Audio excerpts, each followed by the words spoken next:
Hello, you're very welcome to Shane's Queen site, where today I'm answering a question from a follower on Instagram.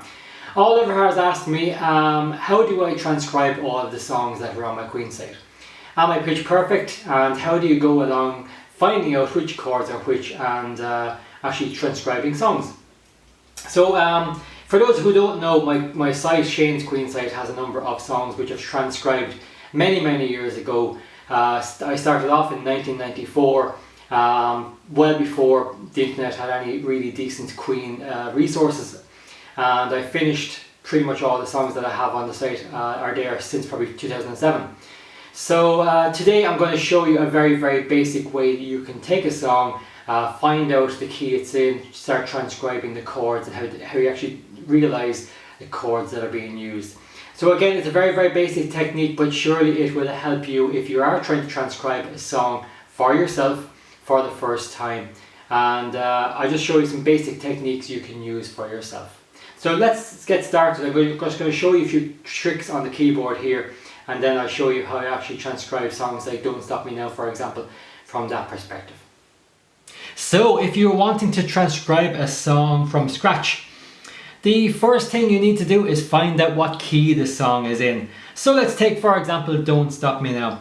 The handiest way to do that is actually play the song. So just try and find the notes on the keyboard and try and figure out what notes you're playing.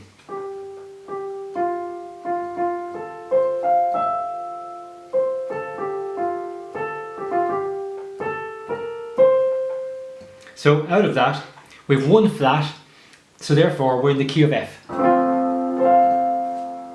So that's step one.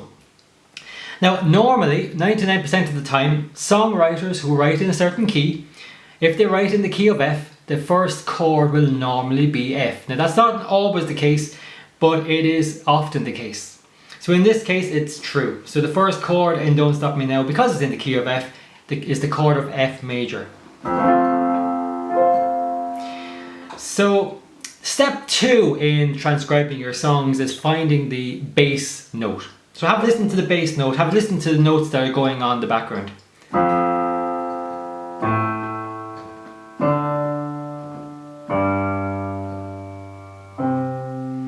So you'll hear that from the bass guitar, or you'll hear that from the left hand of the piano. So have a listen out for that.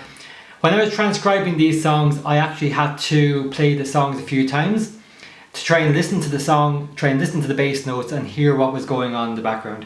So that's really a good way to start this process, because finding the bass notes will normally give you the actual chord, because normally 99% of the time the bass note will be the actual root of the chord, and in this case that's true.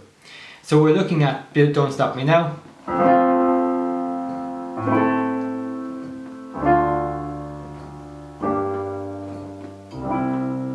So they're the chords, and they don't sound like Don't Stop Me Now because we haven't actually done the next step, and that's filling that out using things like arpeggios and so on. So let's take a listen back through what we're trying to do. We're finding the key, we're finding the bass notes, and then we're actually working out what the chords are. That's really the next step, because although you might know it's an F, is it an F major or an F minor?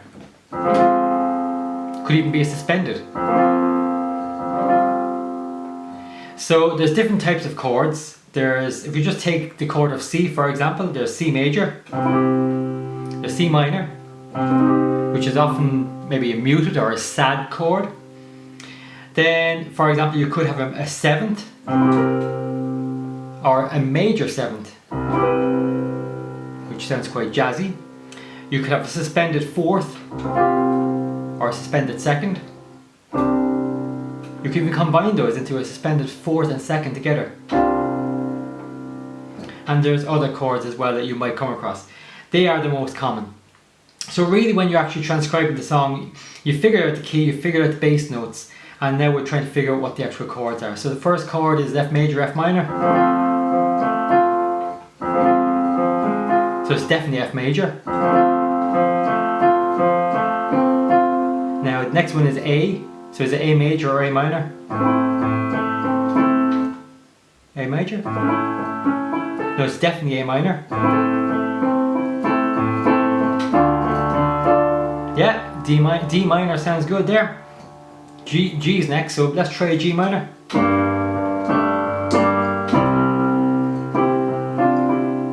So you'll come across these little, when you're listening to it, you'll figure out what's going on. You know it's C, so you're still playing C, there's something going on there. So it's all those little things you'll add in. So you might actually figure out all the chords first. So when you're transcribing your song, as I said, you found your key, you found your bass notes, and you found if it's major or minor chords and so on. And you might simply have your song as follows.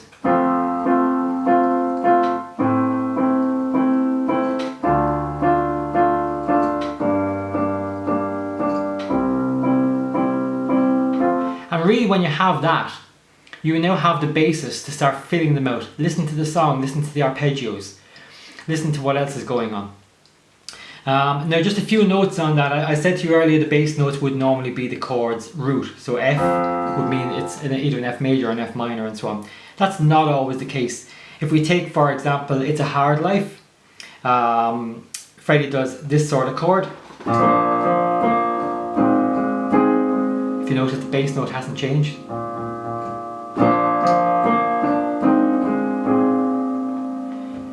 But when you're learning to transcribe, you get a feel for what's going on because you know,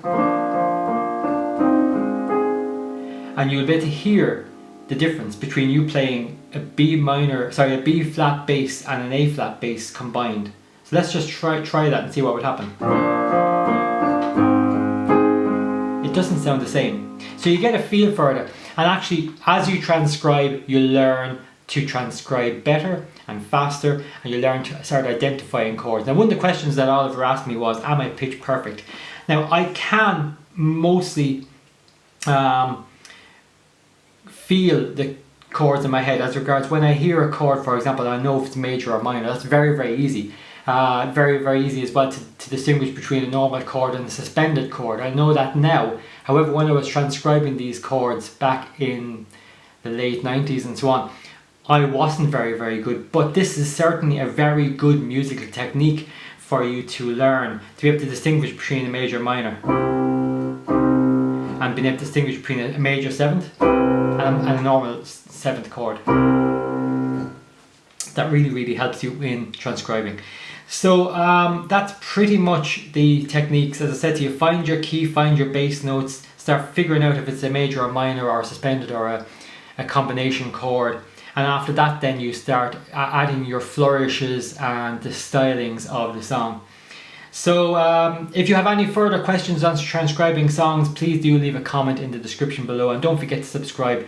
We have lots of more Queen stuff coming your way. We have some tutorials planned as well for piano songs that Queen have written, including You're My Best Friend and Somebody to Love.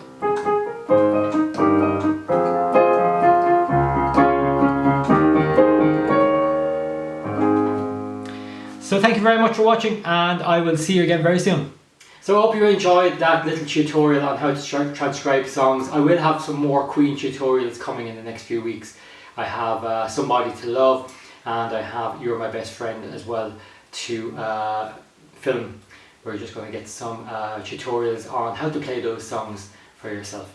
So for now, thank you very much for watching this video, and I'll see you again very soon.